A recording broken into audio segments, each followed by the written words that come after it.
Hey, this is Rich today. I'm going to be talking to you guys about different needle structures and types and the most commonly used liners, shaders, and mag shaders that are used. What we want to talk about is different needle groupings and how they affect your tattooing.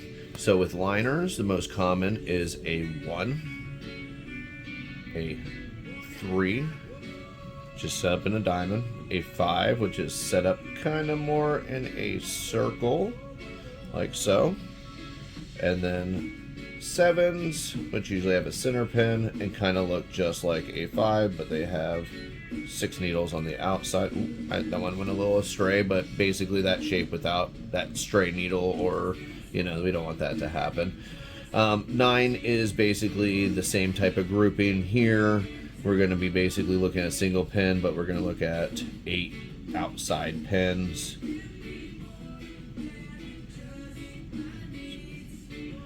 All right, so we got that, and then basically we are going to end up with 1, 2, 3, 4, 5, 6, 7, 8. And that's your 9. And then you're going to end up with different needles. You're going to end up with your 7 hollow, which is actually going to be 7 outside needles missing the center pin, so you're going to have something that looks much more like that. And then a 10 hollow, which is very similar to the same thing, with 10 obviously outside needles missing the center pin, and I'll explain in just a moment why we're going to use each thing. Alright, so basically these are your different groupings, and then there's also a 14 round, which is basically the same thing as your 10, with your 10 outside pins around 4 center pins.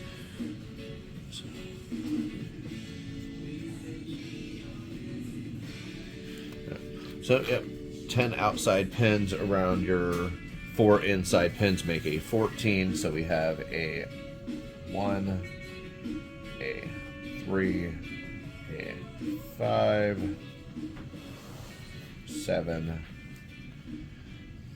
9.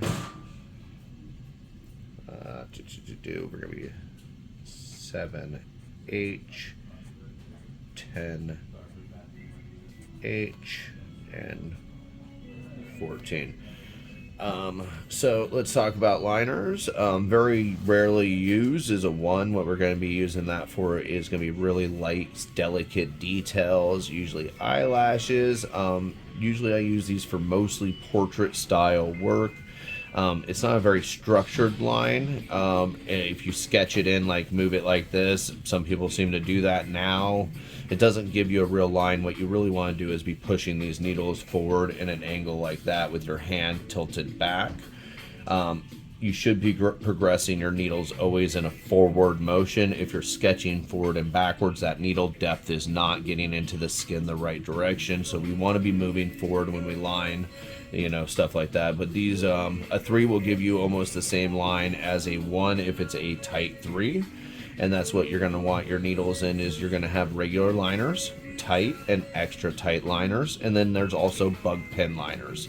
Those are all going to matter on the structure of how tight they make the needle grouping, and then the size of the pen when you get into bug pens.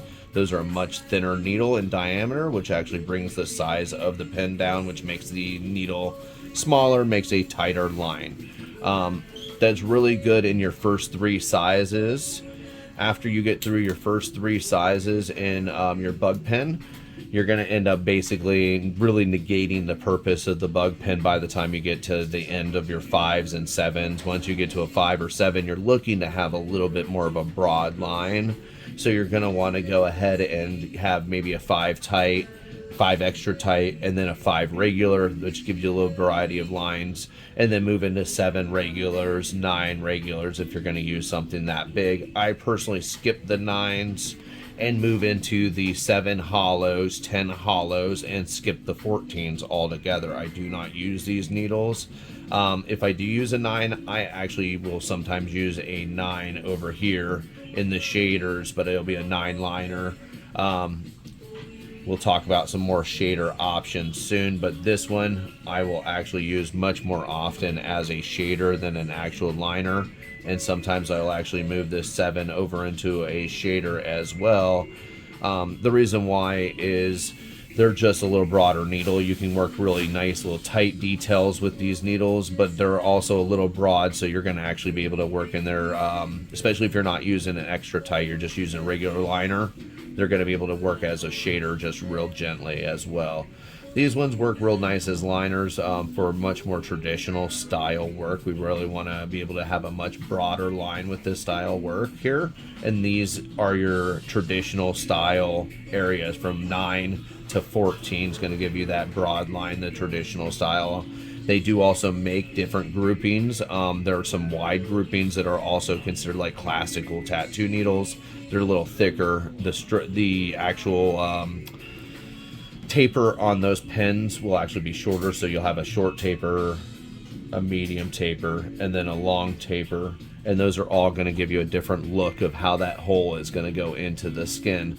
I prefer long taper needles. The reason why is I like more portrait-esque, so the smaller the dot, the more refined the work looks, in my opinion. But if you're doing classic style, traditional style, trad style tattooing, you may want to consider something with a traditional style needle, which is a little thicker. Sometimes they even offer textured needles, stuff like that, to broaden and work different types of techniques. Alright, let's talk about round shaders. They're going to be very similar to our liners. They're going to be a looser grouping. Usually they start right around the 5 area. So you're going to have your standard 5-dot needle setup, which is like that. Once again, it's just going to be a little wider than this setup. This grouping can be everything from a tight to extra tight or standard liner over here. These are all that type of thing. Over here you're going to have just basically a 5 round shader, and then sometimes they'll have different thicknesses of the needle. Once again, that bug pen versus standard style needle, and other companies do offer a whole variety of different sizes that are basically millimeters or stuff like that. I don't get into that one. I stay with mostly the American brand sizing, which they use the bug pen label instead of giving you the exact number. You'll actually usually see a 7 sometimes, but much more popular than a 7 is going to be your 8. 8s are a different grouping. It's basically like a round grouping like that, which I think the ink flow is a little better on this one. That's also why a lot of people use these 7 hollows and 10 hollows, is because that middle pin missing allows the ink flow to come through the needle much quicker, which when you're running a thicker line, more ink definitely kind of helps, you know, especially if it's not flowing onto the person but flowing into the middle of the needle. So that's a reason why these needles exist and are really nice. Once again, I usually would see people use a 14 as well in this area. That's just nice thick shaders. I personally only use a 7 round shader and sometimes a 5. I mostly use mags, and the mag setup is quite a bit different than either of these. These are much more a pin style needle. I'm going to show you what that would look like. That's going to be like much more like when you're drawing or a pencil. You're going to look at something like this. It's a grouping. This is a 7, so this is actually a 7 liner. That's this needle right here, and that's going to be 7 pens set together in this shaping here. And what's going to happen here is this is going to actually go and come out, ba, ba, ba, ba, ba, ba, ba, ba, and we want to move that across the skin in a forward motion.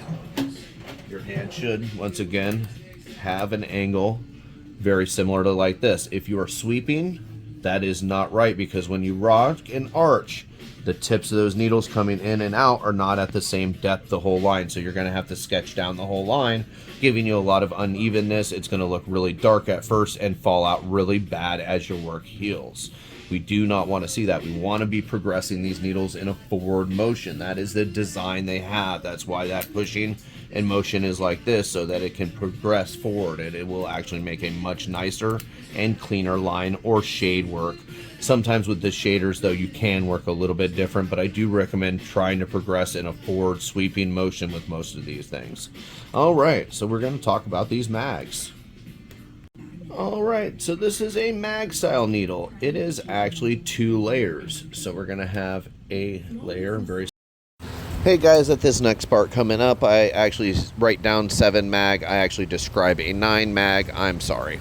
A 7 mag is going to be a top row of 4 pins like this with 5 pins underneath them in an offset staggered pattern all the way through, and the tips are all going to end at the same spot basically, but you're going to have a top layer and a bottom layer of needles stacked basically like this. So they're going to be slightly flared out at the end, and they're going to be that'll be held together by a solder point.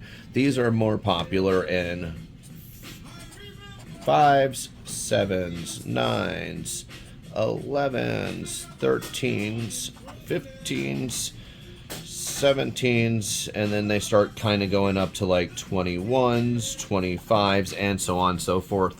More popular if you like to do more controlled work, you're going to want to stay in this range.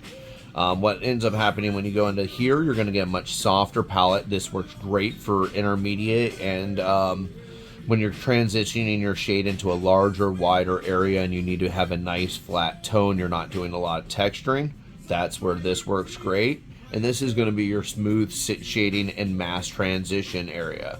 So when you go into these size needles, you're going to use these ones for background, transition, smooth sides of face. I'll get through a whole portrait and then I'll grab out my 21, my 25, and take a real light 20% and brush the edges real nice with them. And it cleans the portraits up a lot of times, you know, just keeps it from having that harsh transition from, you know, your black.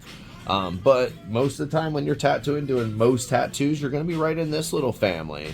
And the reason why is these are really nice and controlled. You can work nice toning. You're going to be able to come in here, and we want to, once again, we're going to move forward with these needles. We're going to take it and we're going to progress usually in this manner, in either a sweeping straightforward motion over and over again, basically like this, or in a open-ended circular motion like so. So you see how I'm not hitting this side of my pen, but I'm hitting this. And those are going to give you 2 different types of shading and techniques depending on what you're looking for. This is going to give you much more of a controlled, softer look if you can do it smooth. This is going to give you much more of a traditional look, which does give really, really nice transitions if you're good at it. There's a lot of beautiful tattoo work done with both styles. I actually use both of these quite a bit depending on what I want to do.